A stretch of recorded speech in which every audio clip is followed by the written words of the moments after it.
야구에 관한 명언 몇 가지가 있습니다. 제일 유명한 건 끝날 때까지 끝난 것이 아니다 라는 말일 거고요. 두 번째로 꼽으면 야구는 9회 말 투아웃부터 라는 말이 있을 겁니다. 근데 공교롭게도 사실은 공교로울 것까지도 없고 그 두 말을 다 똑같은 사람이 한 말이라고 생각하면 대단한 말일 겁니다. 뉴욕 양키즈에서 챔피언 반지, 월드시리즈 챔피언 반지를 10개나 가지고 있고 올스타에 15번이나 나갔던 요기 베라라는 선수가 했던 말인데 그는 이것을 포함해서 중학교 2학년까지밖에 되지 않는 학력을 갖고 있었지만 굉장히 명언을 많이 남겼던 선수였고 레전드급 그런 선수로 유명합니다. 끝날 때까지 끝난 게 아니다 라는 말은 우리가 여러 부분에서 참 의미 있는 말인 것 같고 스포츠 경기뿐만 아니라 우리 인생뿐만 아니라 지금 이 코로나19 사태에 대하여서도 마찬가지일 겁니다. 우리가 괜찮은 것 같으니까 이젠 거의 다 끝난 것 같아 라고 여겨서 뭔가 마음을 놓았고 또 일부 몰지각한 세력들에 의해서 이런 것들을 지나치게 방관하고 자꾸 거짓을 말하고 함으로 인하여서 이 문제가 다시금 불거지고 강화할 수밖에 없는 방역 대책을 만들어내기도 했습니다. 그러므로 인하여서 우리가 더 오랜 기간 동안 더욱 조심을 강하게 해야만 하는 그런 상황에 놓여져 있죠. 그러니까 우리가 우리 시대에 벌어지고 있는 여러 가지의 문제들, 크고 작은 문제들을 어떻게 인식하고 해석하고 어떤 대책, 대안을 내놓느냐 하는 것은 그래서 굉장히 중요한 겁니다. 그러니까 모든 사람이 동일하게 인식하고 해석하고 대안을 내놓을 수는 없지만 그러나 최소한 내가 정확하게 인식 혹은 정확하게 해석을 못하는구나 쯤은 알아야 되는데 이제 그도 되지 않는 그런 사람들이 꽤 많죠. 많은 정치인들도 마찬가지고 정광훈 목사라고 하는 그 정광훈이도 마찬가지고 그 다음에 또 뭣도 모르고 또 수어로 옛날엔 수화라고 그랬죠. 수어로 당신을 존경합니다. 당신 덕분입니다. 라는 수어를 거꾸로 해서 많은 농인들과 국민들을 모욕한 의대생 애들도 그렇고 그다음에 의사협회도 그렇고 여러 가지 또 개혁하지 않으려는 검사들도 마찬가지고 또 일 안 하고 농땡이 부리고 있는 정치인들도 마찬가지고 이 모두가 다 소위 말하는 적폐고 소위 말하는 반민족주의자들이고 국민을 대적하는 그런 세력들입니다. 그렇기 때문에 이런 사람들이 진실을 왜곡하고 있는 그대로 받아들이지 못하고 자꾸 거짓을 행하고 있기 때문에 이 코로나19 사태도 결국 크게 확대될 수밖에 없는 지경입니다. 코로나 바이러스에 감염된 게 죄가 아닙니다. 문제는 그 이후에 자꾸 거짓말을 함으로 인해서 문제를 N차 감염으로 자꾸 발생시켜서 2차, 3차, 4차 그리고 수많은 사람들 찜질방에 가서 잤다고 말해놓고는 아니라고 얘기하고 그럼 거기 왔던 사람들은 무슨 죄가 있어서 그런 일부 몰지각한 세력 때문에 코로나에 또 감염이 되는 일이 발생하겠습니까? 이제 그런 게 문제라는 거죠. 그러니까 환자를 우리가 비난할 필요는 없어요. 비난할 이유도 없고 그 사람 죄가 아니고 잘못도 아닙니다. 문제는 그렇게 발생한 사건에 대해서 어떻게 대처하느냐는 법적으로나 도덕적으로나 또 신앙적으로나 모든 면에서 잘 해야 되겠죠. 저는 이런 상태에 한국 교회가 대부분의 교회는 지금 이제야 비로소 깨닫고 대면 예배를 멈추겠다 이렇게 발표를 하는 데도 있지만 또 일부 몰지각한 군소 단체는 우리는 벌금을 감수하고라도 대면 예배를 강행하겠다 또 주장하는 측도 있습니다. 우리가 그렇게 목숨을 걸고 하려고 했으면 6.25 때 일제 때도 순교를 당했어야죠. 근데 순교도 당하지 않고 신사참배에 찬성을 했던 그 많은 사람들이 똑같은 방법으로 지금 대책을 마련하고 있는 거죠. 그건 절대 옳지 않은 거예요. 그래도 명색이 신사참배는 거부해서 죽으면 죽으리라 했던 사람들이 지금에 와서 나는 죽을지언정 예배를 포기할 수 없다 라고 말하는 건 개연성이 있죠.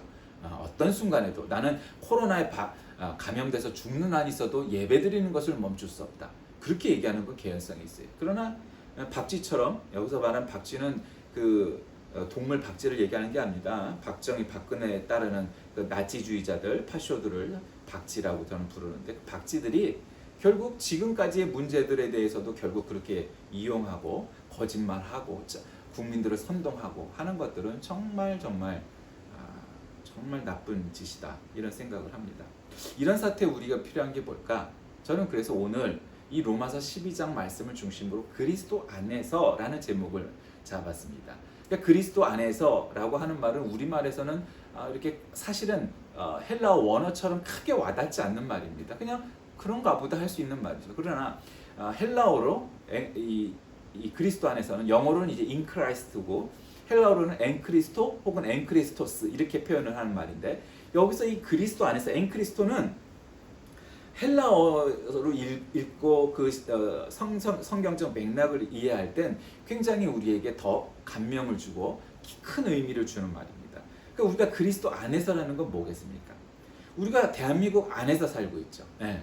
그 말은 대한민국이 잘 되길 바라야지, 대한민국이 대적하는 자가 되는 것은 대한민국 국민이라고 할 수가 없다는 거죠. 그러니까 일부 몰지각한 세력들이 바로 그런 자들입니다. 대한민국 안에 있는 자들이 아니죠. 또 목사니 성도니 말은 그렇게 하면서 교회 안에 있으면서 그리스도 안에 있으면서 그리스도를 대적하고 적그리스도적인 행위를 하고 교회에 반하고 교회를 깎아내리게 만드는 사람들도 역시 마찬가지죠. 그리스도 안에 있다는 것은 그리스도와 한 몸이 되었다는 걸 말하는 겁니다. 한 몸이 되었다는 것은 그리스도가 우리의 머리가 되시고 교회의 머리가 되시고 우리는 각 지체가 된 겁니다.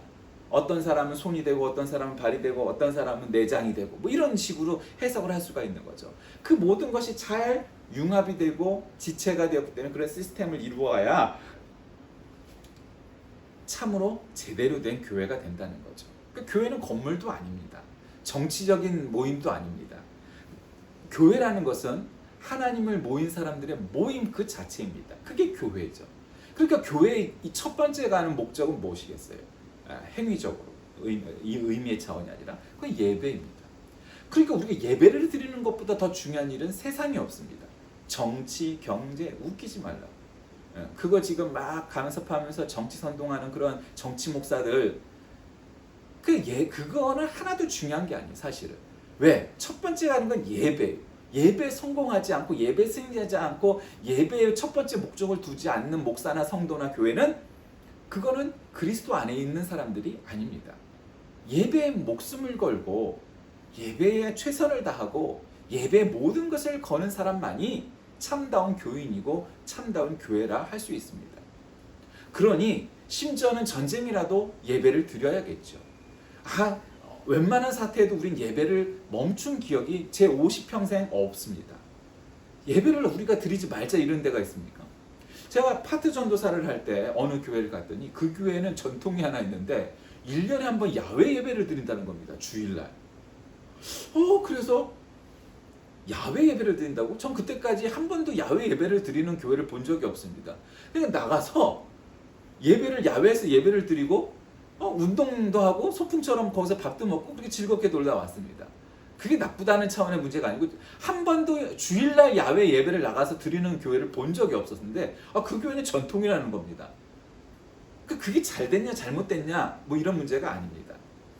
그만큼 한국 교회는 예배를 드리는, 그것도 예배당에서 드리는 예배를 아주 목숨 걸고 지키는 것까지는 안 될지 몰라도 정말 거의 목숨 걸고 드릴 만큼 한국 교회만큼 예배 드리기 좋아하고 열심히 나라와 민족과 교회가 어디 있습니까? 없죠.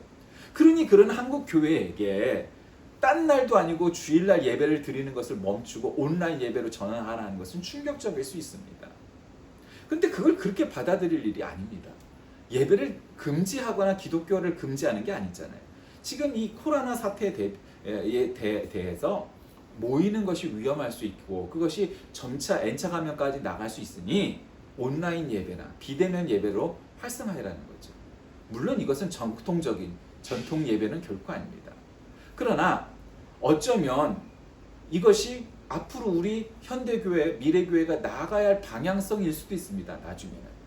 그러므로 우리가 이것을 무슨 교회 탄압이니 이렇게 확장시키고 확대시킬 이유는 하나도 없습니다. 오히려 잘 순응하지 못하고 잘 대처하지 못한 한국 교회에 문제가 있다고 봐야 되는 거죠. 그리고 정광훈이 같은 그런 자들을 잘 다스리지 못하고 그 교단은 아직도 파면시키지 않았잖아요. 면직을 시켜야죠. 이제 목사 아니다. 그렇게까지 하는 거는 이거는 정말 뭐 김일성만큼 나쁜 놈인 거죠. 민족에 반한 거잖아요. 그러니까 그러면 안 되는 거죠. 교회 욕먹이는 거잖아요. 뭐 하나님 까불지마 뭐 이랬던 놈 아닙니까? 말도 안 되는 거죠. 어디 불경스럽게 하나님한테 까불지마 이따위 소리를 합니까? 뭐 사람들 갖고 약 올린 거 둘째치고 예수를 믿는 자도 아닌 거죠. 그죠? 정치꾼인 것이고 매국노인 거죠. 그러면은 한국 교회가 여기서 회개해야 되는 거예요. 하나님한테 회개해야 되겠지만 우리 대한민국 국민한테도 회개해야 되는 거예요. 교회가 잘못했으니까 이런 문제를 발생시킨 거예요. 일부 몰지각한 교회와 목사 때문에 이기는 하지만 사실은 대부분은 안 그랬죠. 그걸 왜 모르겠어요. 여러분 뉴스에 나오는 건 사람이 개를 물었을 때 뉴스에 나오는 거지 개가 사람을 물으면 잘 안 나와요. 왜 그래요?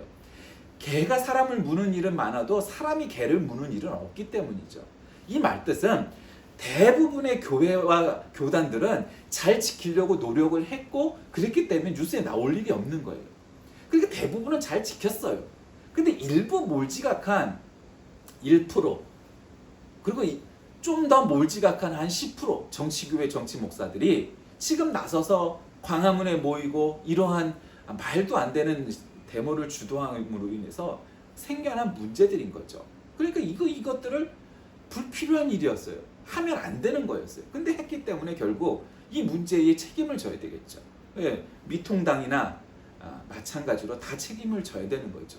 그러니까 이 문제를 어떻게 할 거예요? 그러니까 그 자들이 그리스도 안에 있으면 이 나라, 이 민족 안에 있으면 안 했다는 거예요. 자, 그럼 그리스도 안에 있는 자는 어떤 자들이냐? 바울은 설명합니다. 바울이 로마 교회 편지를 보내면서 11장에 아주 믿음에 대해서 많이 말하고 그 다음에 10장에 넘어와서 첫 번째 하는 말이 결국 뭐예요? 그리스도 안에 있어야 되는데 그리스도 안에 있다는 것, 그리스도 한 몸을 이룬다는 것, 그리스도와 지체가 되었다는 건 뭐냐? 그건 예배다. 예배. 어떤 예배냐? 성도가 드릴 산제사, 산예배, 살아있다는 말이죠. 산제사는 어떤 분들은 산예배라니까 산에 올라가서 드리는 예배라고 생각을 하는 분들이 있는데 살아있는 예배. 그건 뭐냐? 성도가 드려야 될 제사는 산제사다. 이거는 영적 예배다. 그러니까 구약에는 동물을 잡아서 피를 가르고 내장을 다 품고 피를 한 방울도 남김없이 흘리게 한 다음에 그래서 각 제사별로 어떤 거는 오른쪽 뒷다리를 어떤 거는 전 몸을 그리고 또 흔들기도 하고 뿌리기도 하고 여러 가지 방법으로 제사를 드리는 것이 레위기에 나와 있어요. 그러니까 어쨌든 중요한 건 동물을 잡아서 내 대신 죽여서 내가 죽을 수는 없으니까 동물을 잡아서 바쳐라 했던 것이 구약의 제사였어요. 그런데 그게 제사인데 신약에 와선 그렇게 동물을 잡을 이유가 없어졌죠. 왜? 예수님께서 우리의 어린 양이 되어주셨기 때문에 우리의 영원한 제물이 되어주셨기 때문에 예수님께서 십자가에서 흘리신 그 피가 동물이나 사람의 피하고는 값어치를 매길 수 없었던 비싼 피였기 때문인 거예요. 한마디로 말씀드리면 비싼 피였다는 거예요. 그래서 한 번 흘리면 그건 하나님의 피니까 인간의 피하고는 질적으로 차원적으로 이거는 셈할 수 없이 비싼 피였던 거예요. 그러니까 이젠 앞으로 태어날 아이들에 이르기까지 모든 인류는 모든 인간은 과거로부터 미래에 이르기까지 모든 태어날 사람들은 예수만 믿기만 하면 예수님께서 십자가에 흘린 피 때문에 우리는 더 이상 제물을 하나님한테 바치는 식의 예배를 드리지 않아도 용서받을 수 있다는 거예요. 그럼 뭐냐? 그러면 우리가 제물을 드리지 않으면 어떻게 되느냐?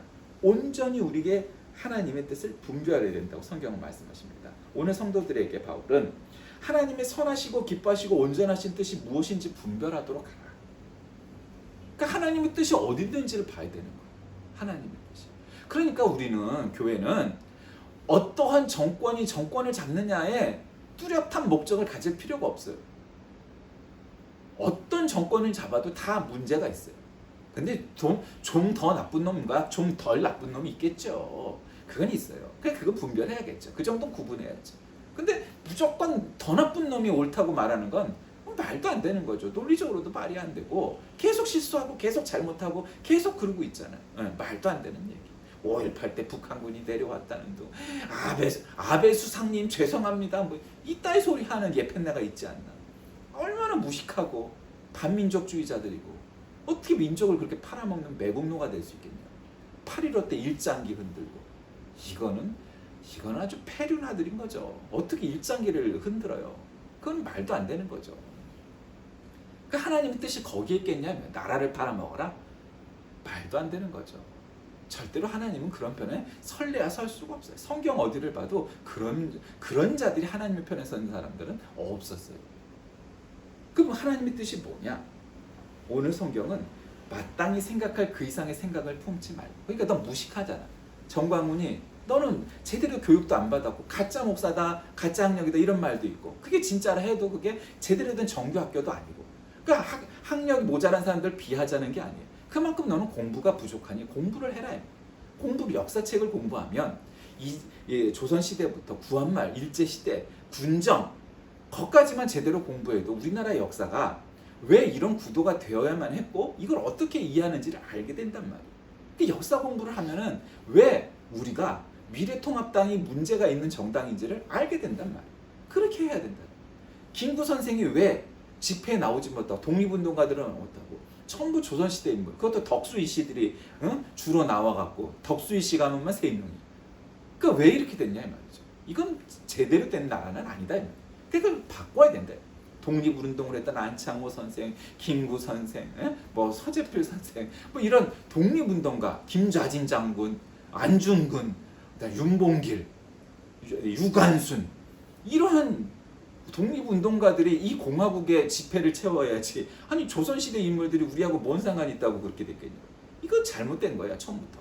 그러니까 그 이유들이 다 역사적 맥락이 있다. 역사적 맥락이.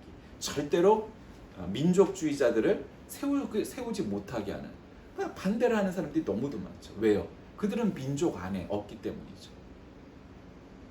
그리스도 안에 없기 때문이에요. 우리가 정치적으로, 종교적으로 진보적이냐 보수적이냐 그런 건 중요하지 않아요. 누구든 진보적일 수도 있고 보수적일 수도 있어요. 그러나 그거는 칼라의 스펙트럼과 관계없이 반민족주의, 반그리스도주의, 적그리스도주의가 되는 건 그건 아주 심각한 문제가 있는 거예요. 심각한 문제가 있는 거예요. 그리스도 안에 없다는 건 구원 못 받는다는 거예요. 지옥 간다는 얘기 한마디로. 그리고 목사나 교회나 성도도 아니라는 거예요. 그건 이단과 사입이라는 거예요. 그 그리스도 안에 있느냐 없느냐는 그래서 우리에게 중요한 관건이에요. 우리의 신학이 무슨 칼빈주의냐, 웨슬리안이냐, 루터란이냐 그런 차원의 문제가 아니에요. 그리스도 안에 있느냐 없느냐가 중요한 거예요. 그리스도 안에. 여러분 미국에 가면 퀘이커 교도라는 사람들이 있습니다. 유명한 아침에 그 위에다 말아먹는 거 뭐야? 그걸로 유명한 아주 퀘이커들 있죠. 퀘이커들은 지금도 전기 안 쓰고 마차를 타고 다녀요. 아이들한테 성경만 가르치고 세상의 지식은 절대 안 가르쳐요. 그리고 옛날 미국 초기에 우리 옛날 서부 영화 보면 그런 옷들을 지금도 입고 그러고 살아요. 그게 옳다는 게 아니에요. 그 사람들은 그만큼 보수적이에요. 그리고 무교회주의와 같은 느낌의 그런 무교회주의자들과 유사해요. 무교회주의자들, 퀘이커 교도 그런 사람들이 그렇게 순수하게 세상과 단절하고 살아가는 이유가 뭘까요? 하나님의 말씀 말고는 아무것도 안 된다. 굉장히 보수적인 타입이긴 하지만 그러나 그리스도 안에 있기 위한 어떤 몸부림이고 그 나름대로의 존재 가치가 있는 사람들일 거죠. 왜? 그들은 어쨌든 그리스도 안에 있으려고 노력을 하는 발버둥이니까. 그게 현대적이냐, 그게 옳으냐, 뭐 이건 또 다른 차원의 문제이겠지만 어쨌든 그걸 지키려고 하잖아요. 그럼 뭔가 지키려고 하는 게 있느냐 이 말이죠. 응? 오늘날 99%의 한국 교회가 잘해도 그 1%의 미꾸라지들 때문에 교회가 욕을 먹고 온갖 욕은 다 먹어 인터넷상에서. 개독교 뭐서부터 정강은 뭐 빤스 목사서부터 뭐 하여튼 온갖 욕은 다 먹어요. 그리고 그냥 상식적으로 봤을 때 말도 안 되는 얘기들이잖아요. 우리 스펙트럼과 관계없이 좀 말이 되는 설득력이 있어야죠. 그런 게 문제가 되는 것은 결국 그 이상의 생각을 품었기 때문이에요. 내 수준 이상의 말을 하기 때문이야. 모르는 건 몰라야 된다고 말을 해야 되는데 뭐든지 다 아는 척을 한단 말이야. 지가 무슨 공산주의가 뭔지 막스의 자본론을 한번 읽어봤어. 김일성의 뭐 주체사상을 읽어봤어. 그리고는 뭐 대통령도 공산주의자고 주사파고 그 자기가 뭘 모르는 걸 자꾸 얘기하려다 보니까 소설을 지어내게 된단 말이야. 그리고 바울은 뭐라고 하니까 받은 은사와 직분은 감당. 자, 목사는 미국 민주당의 제시 잭슨처럼 정치 목사가 필요할 때도 있죠. 그러나 긍정적인 의미 정치 목사예요. 사회활동가로서, 인권운동가로서, 뭐 마틴 루터 킹처럼. 그러나 그런 인권을 위해서 사람들의 권리를 지키기 위해서 그런 정치 목사는 필요하지만 이거는 박쥐들처럼 독재와 말도 안 되는 친위를 위해서 하는 목사는 하등 필요하지 않습니다. 무가치한 겁니다. 필요악입니다. 아주 불필요한 악입니다. 그건 있을 수도 없는 거죠. 어떻게 목사가 나라를 팔아먹고 민족을 팔아먹고 역사를 팔아먹는 앞잡이가 돼야 되냐 이 말이죠. 이 이완용이하고 똑같다 이 말이에요. 그러니까 왜? 목사가 하나님의 말씀을 제대로 공부하고 제대로 가르치는 자라면 그런 은사와 직분을 감당한다면 절대로 그럴 수가 없는 거죠. 절대로 그럴 수가 없는 거죠. 그 직분과 은사에 열심을 다하지 않고 자꾸 다른 데 빠지는 거예요. 뭘 모르니까. 성경을 모르고 예수를 모르니까 자꾸 그냥 뉴스에 잘 나오는 거 그냥 주워 들은 거 갖고 얘기하려다 보니까 그런 지경이 이른 거죠. 어떻게 역사를 공부했으면 김구 선생이 우리의 국부가 되어야 되는 것이 가장 타당한 분인데 그게 안 된다고 말을 할 수가 있느냐. 역사를 공부 안 했어요. 어떤 게 사람들에게 총뿌리를 겨누었던 정당과 그런 세력들을 지금도 옹호해 줄 수가 있느냐. 말도 안 되는 거죠. 내 가족이 거기서 그 자리에서 죽었다면 너는 그럴 수 있겠냐. 말도 안 되는 거죠. 그러면 우리들을 대적하는 자들을 어떻게 해야 되느냐? 바울은 말합니다. 핍박자를 저주하지 말라고 말합니다. 참 어렵죠. 이 한심한 놈들을, 이 수준 이하의 것들을, 이 무식한 놈들을, 이 적그리스도의 세력들을 저거를 어떻게 잘 가르쳐서 될까? 가르쳐도 안 될 거예요. 그러나 저주하지는 말라는 거죠. 목사가 돼서 제일 힘들 게 뭔지 아세요? 정말 말도 안 되고 뭐 그런 신자들도 많고 막 그래요. 그래도 결코 그들을 저주할 수가 없어요. 왜요? 목사기 때문이죠. 욕은 할 수 있고 비판을 할 수 있지만 저주는 할 수 없어요. 이미 지역에나 나가 떨어져라. 정말 그럴 자들이죠. 다 사실은. 마음 같아서는 그런 말을 하고 싶고 그러기에 충분한 자들이죠. 그러나 그런 말을 할 수가 없어요. 성도는. 왜? 사도 바울이 성도는 그런 자들을 저주하지 말라고 말해요. 그리고 모든 사람에게 평화해야 돼. 야, 쉽지 않죠. 쉽지 않아. 어떻게 평화해요? 그런 자들을. 근데 결국 그런 자들은 오래 갈 수가 없어요. 여러분 결국 진리는 승리하는 겁니다. 정의는 승리하는 겁니다. 사람들이 말합니다. 야 착하게 살아도 야 평생 동안 부자도 안 되고 정의가 살되 나쁜 놈 겉멋을 싸는 놈들이 늘 승리하더라? 아니요. 내가 사는 것보다 훨씬 느리지만 내가 죽어도 그 다음 역사에서 항상 역사가 정의의 편이고 승리의 편이고 뭐 진리의 편은 아니었으나 결국 승리할 거예요. 왜요? 우리는 성경을 믿기 때문이죠. 성경에 뭐라고 말씀하셨어요? 이 세상은 결국 점점 죄로 점철될 거예요. 그러다 결국 참지 못하고 예수님께서 재림하실 거예요. 그러니까 어떻게 돼요? 예수님이 재림하심으로 이 세상의 모든 진리는 승리할 수밖에 없는 거예요. 그러니까 내가 얼마를 사느냐 이건 관계가 없어요. 결국 하나님은 승리하실 거예요. 예수님이 다시 재림하실 것이기 때문이죠. 그러니 우리가 비판은 해야 되지만 저주할 필요도 없고 아이고 저 한심한 거 걱정은 해야 되겠지만 참 무식한 놈이 저 나서서 저러다가 그냥 미천은 다 드러나고 그 안타까운 거예요. 그러니 거기에 휘둘리고 살면 안 되는 거예요. 왜? 성경에서 뭐라고 말씀하셨는지 봐야죠. 우리는 직통 계시는 안 믿어도 직통 하나님의 교훈은 믿는 사람이잖아요. 목사의 말을 믿는 게 아니에요. 성경의 말을 믿는 거예요. 교회와 교단의 명령을 따르는 게 아니에요. 우리는 오직 하나님의 말씀과 명령만 따르는 사람들이에요. 그러니 우리가 프로테스탄트예요. 교단이 목사가 잘못 말하면 그건 잘못 말했다 말할 수 있는 거예요. 카톨릭은 말하면 안 돼요. 거기는 처단되는 거예요. 한마디로. 그래서 민주주의가 아닌 거예요. 거기는 뭐 민주주의라고 말한 적도 없지만 원래 거기는 왕정국가예요. 봉건국가예요. 카톨릭 자체가. 근데 우리는 민주국가예요. 교단이 결정을 했어도 목사가 결정을 했어도 그건 아닙니다 라고 말을 할 수 있는 거예요. 그러니까 우리는 민주주의라는 거죠. 대의정치, 장로정치. 그러니까 그만큼 잘못된 건 잘못된 거예요. 뭐 교단이 얘기했으니까, 총회가 얘기했으니까, 당회가 얘기했으니까 그게 모든 게 옳다 이렇게 얘기할 수가 없는 거예요. 그렇게 사도 바울은 그런 자들까지도 받아들이고 용서하려고 노력했던 겁니다. 말씀을 정리합니다. 주일만 되면요 왼쪽에다가 성경을 끼고 이렇게 교회 가던 그런 옛날 어른들이 있었어요. 장로님부터 권사님들은 핸드백에 이렇게 가방에다가 성경책 들고 예배 들어가는 모습은, 그래서 교회 안만 되면은 예배를 드리러 오는 성도들의 모습은 참 아름다웠습니다. 지금은 다 차를 타고 들어간 사람들이 많으니까 그렇지 않지만, 여러분, 진정한 예배가 무엇일까요? 그러니까 그리스도 안에 있는 자들의 하나님을 찬양하는 가장 세상에서 아름다운 행위입니다. 그러나 그 안에 하나님이 없고 그리스도 안에 존재하지 않는다면 예배가 무슨 의미가 있을까요? 별 의미가 없어요. 우리가 그리스도 안에 있는지를 살펴봐야만 해요. 그리스도께서 정말 우리들에게 그렇게 말씀하시고 예수님이 정말 원하시는 것일까? 예수님이라면 어떻게 했을까? 한번 생각해 보세요. 그러면 지금 이 지경에 광화문 나가서 데모하는 게 옳다고 말씀하셨을까요? 천만의 말씀이죠. 예수님은 한 번도 데모하신 적이 없어요. 예수님은 그냥 끌려서 가서 십자가 달리실 때도 반항하지 않고 십자가 달려 죽으셨어요. 그랬더니 예수님이 우리한테 데모하라 하셨겠어요? 그런 데모는 불필요해요. 그럴 수도 없는 거예요. 그러면 오늘날 우리에게 중요한 건 뭐예요? 우리가 성경 안에, 말씀 안에, 그리스도 안에 있는 자들이냐, 우리가 대한민국 안에, 우리 민족 안에 있는 자들이냐, 스스로를 살펴봐야 돼요.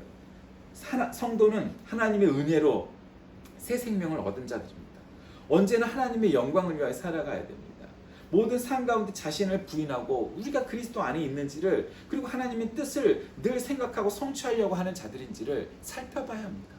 그러지 않으면 매주 안 되는 거죠. 예배가 왜 중요할까요? 내가 아무리 예배 시간에 하나님 말씀 들었으면 아멘 해도 돌아가서 내 삶의 현장 속에서 말씀대로 100% 살아내는 사람이 없어요. 그러니 다시 교회 주일날 와갖고 회개하고, 하나님, 내가 하나님 말씀대로 못 살았네요. 지난주 설교는 이거였고 하나님 말씀은 이런 거, 하나님 뜻은 이런 거라는 걸 내가 아는데 하나님, 제가 그렇게 못 삽니다. 회개합니다. 하나님 뜻대로 살게 해주세요. 그런 자들이 성도입니다. 그런 자들이 그리스도 안에 있는 자들입니다. 그런데 우리가 정말 그리 살고 있나요? 우리 스스로를 채찍질하면서 박차를 가하며 그렇게 살아가야 하는 것이죠. 오늘날 이 엄중한 시대에 이 현대를 잘 인식하고 해석해서 잘 미래에 대한 대안을 만들지 않는다면 한국 교회는 이제 더 이상 개혁할 수 없는 중세 카톨릭과 같은 교회가 되었다고 진단이 나올 수도 있고 실제로 그렇게 될지도 모르는 것입니다. 그러지 않으려면 우리가 개혁해야 합니다.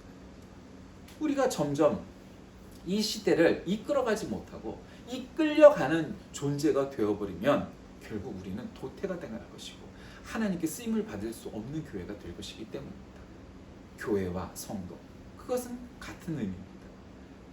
그리스도 안에 있느냐, 그리스도 안에 있지 않느냐, 우리가 분명히 분석을 하고, 그래서 우리가 그리스도 안에 있는 자로서 그리스도 안에 있는 성도답게 살아갈 때 이 세상이 참다운 변화가 있고 그것이 하나님 뜻대로 하나님의 영광을 위하여 살아가는 우리가 될 것입니다. 우리 모두 그렇게 살아가는 성도 되시길 주의 이름으로 간절히 기도합니다. 살아계신 하나님, 우리가 그리스도 안에서 살아가는 자들인지 스스로를 살펴보게 하시고 오직 하나님의 뜻대로 살아가며 그리스도 안에서 그 지체로서 합당한 삶을 살아가게 하여 주옵소서. 오늘날 한국 교회가 한국을 정말 망하게 하는 지름길을 걷고 있는 가장 첫 번째 가는 존재라는 비난을 들을 때마다 너무도 가슴이 아픕니다. 일부 몰지각한 목사와 교회가 이렇게 한국 교회에 물을 흐립니다.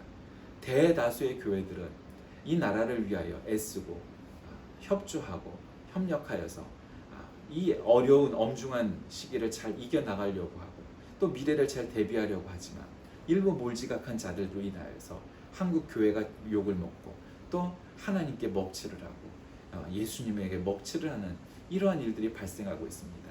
이들을 모두 극복하고 오직 민족을 구원하고 인류를 구원하는 데 앞장서는 한국교회가 되게 하시고 일제시대 때 수는 적었지만 참으로 민족 해방과 또 하나님의 뜻을 위하여 열심을 다했던 우리의 선조들처럼 그렇게 사명을 다시금 되새기는 우리 모두 되게 하여 주옵소서. 예수님의 이름으로 간절히 기도드립니다.